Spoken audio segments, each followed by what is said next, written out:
नमस्ते। आज हम बात कर रहे हैं भारत की। पर ये सिर्फ एक देश की कहानी नहीं है। ये तो कई कहानियों का एक पूरा संग्रह है। हम जानेंगे कि इसके अलग अलग नाम कहाँ से आए, दुनिया के नक्शे पर ये कितना विशाल है, मतलब सब कुछ।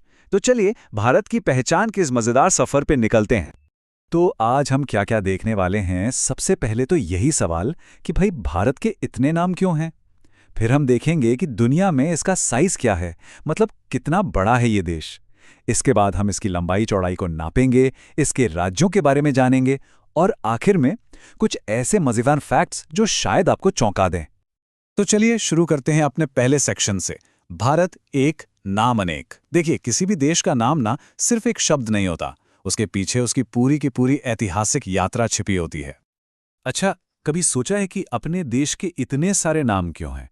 मतलब भारत, हिंदुस्तान, इंडिया, हर नाम के पीछे ना एक अलग ही कहानी है, एक अलग जमाना जुड़ा हुआ है। तो चलिए आज मिलकर इन नामों की जड़ों तक पहुंचते हैं। तो ये कहानी शुरू कैसे हुई? देखिए, पुराणों में जिक्र है राजा दुष्यंत के बेटे भरत का, और उन्हीं के नाम पर पड़ा भारतवर्ष। फिर आया वैदिक काल, तब इसे कहा गया आर्यावर्त, मतलब आर्यों की धरती। फिर सदियां बीती, फारसी और अरबी लोग यहां आए। उन्होंने सिंधु नदी के पार की जमीन को हिंद या हिंदुस्तान कहा। और हां, इंडिया नाम ये हमें यूनानियों से मिला, जो सिंधु नदी को इंडस बुलाते थे। कितना दिलचस्प है ना। तो ये तो हुई इतिहास की बात। अब जरा भूगोल पर आते हैं। चलिए देखते हैं कि दुनिया के नक्शे पर अपना भारत आखिर है कितना बड़ा और इसकी क्या अहमियत है। सबसे पहले स्क्रीन पर दिख रहे इस नंबर को देखिए, 32,87,263 वर्ग किलोमीटर। जी हां, ये है भारत का कुल एरिया। ये नंबर ही अपने आप में इसकी विशालता का सबसे बड़ा सबूत है। अब सवाल उठता है कि पूरी दुनिया के हिसाब से ये कितना हुआ। तो सुनिए, पूरी दुनिया की जमीन का लगभग 2.4% हिस्सा भारत के पास है। अब हो सकता है ये सुनने में छोटा लगे, पर इसी 2.4% की वजह से भारत दुनिया के सबसे अहम देशों में से एक है। और इन्हीं आंकड़ों का नतीजा ये है कि एरिया के हिसाब से भारत दुनिया का 7वां सबसे बड़ा देश है। हमसे बड़े सिर्फ 6 देश हैं: रूस, कनाडा, अमेरिका, चीन, ब्राजील और ऑस्ट्रेलिया। चलिए अब थोड़ा और जूम इन करते हैं। देखते हैं कि अपना देश उत्तर से दक्षिण और पूर्व से पश्चिम तक कितना फैला हुआ है। अगर भारत के नक्शे को देखें तो इसकी शेप लगभग एक चौकोर जैसी लगती है ना? और अगर इसे नापें तो उत्तर में लद्दाख से लेकर दक्षिण में कन्याकुमारी तक ये फैला है 3,214 किलोमीटर, और पूरब में अरुणाचल से लेकर पश्चिम में गुजरात तक इसकी चौड़ाई है 2,933 किलोमीटर, मतलब लगभग बराबरी है। चलिए अब भारत के चारों कोनों की सैर करते हैं। सबसे ऊपर यानी नॉर्थ में है लद्दाख का इंदिरा कॉल, और सबसे नीचे यानी सदर्न मोस्ट पॉइंट वो मेनलैंड पर नहीं बल्कि ग्रेट निकोबार द्वीप पर है, जिसका नाम है इंदिरा पॉइंट। पश्चिम में है गुजरात का गुहार मोती, और एकदम पूर्व में अरुणाचल प्रदेश का किबिथू।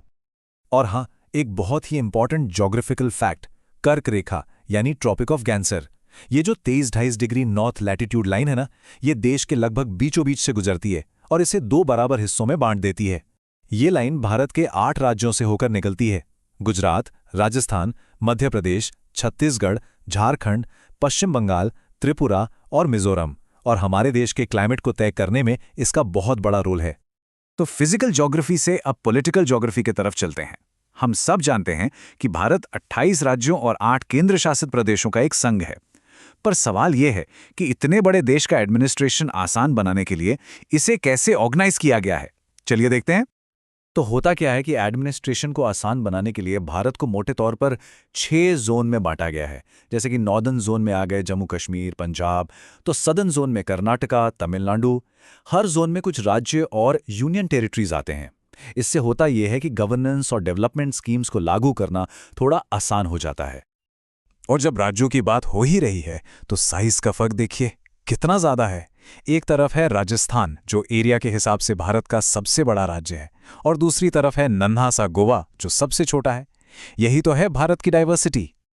ओके, तो अब आगे बढ़ते हैं और बात करते हैं भारत के बॉर्डर्स, इसके टाइम जोन और इसके पड़ोसियों की, क्योंकि यही वो चीजें हैं जो दुनिया के साथ भारत के रिश्ते को डिफाइन करती हैं। तो एक सवाल मन में जरूर आता होगा कि भाई, इतना बड़ा देश पूरब से पश्चिम तक इतना फैला हुआ, फिर भी हर जगह घड़ी में एक ही टाइम कैसे होता है? इसका जवाब है IST, यानी इंडियन स्टैंडर्ड टाइम।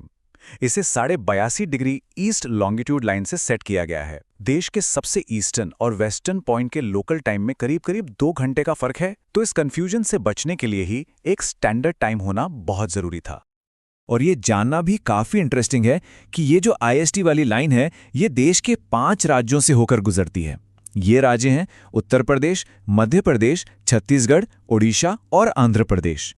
अगर हम जमीनी सीमाओं की बात करें तो भारत के 7 पड़ोसी देश हैं, पर क्या किसी को अंदाजा है कि सबसे लंबी जमीनी सीमा हमारी किस देश के साथ है? ज्यादातर लोग सोचेंगे चीन या पाकिस्तान, पर नहीं। सही जवाब है बांग्लादेश। जी हां, बांग्लादेश के साथ हमारी 4000 किलोमीटर से भी लंबी सीमा है। उसके बाद फिर चीन और पाकिस्तान का नंबर आता है। चलिए, अब आते हैं सफर के सबसे मजेदार हिस्से पर। कुछ ऐसे हैरान कर देने वाले फैक्ट्स जो भारत की ज्योग्राफी को और भी इनक्रेडिबल बनाते हैं। पहला फैक्ट है उत्तर प्रदेश के बारे में। क्या आप जानते हैं कि ये देश का अकेला ऐसा राज्य है जिसकी सीमा सबसे ज्यादा यानी 8 राज्यों और एक यूनियन टेरिटरी दिल्ली से लगती है? ये दिखाता है कि भारत के पॉलिटिकल मैप पर यूपी कितना सेंट्रल है। और अब दूसरा जबरदस्त फैक्ट गुजरात के बारे में। भारत के सभी राज्यों में सबसे लंबी कोस्टलाइन यानी समुद्री तट रेखा गुजरात की है, पूरी 1214.7 किलोमीटर। और जाहिर है यही वजह है कि गुजरात समुद्री व्यापार के लिए इतना इम्पोर्टेंट हब है। तो हमने नामों की कहानी देखी, आंकड़े समझे, सीमाओं को जाना। इस पूरे सफर के बाद आखिर में एक सवाल बचता है, इतनी विशालता, इतनी डाइवर्सिटी को अपने अंदर समेटे हुए भारत की असली पहचान आखिर है क्या? शायद इसका जवाब हमें किसी नक्शे या नंबर में नहीं मिलेगा, बल्कि इसकी एकता में, इसकी सांस्कृतिक गहराई में मिलेगा। इस सवाल पे सोचेगा जरूर।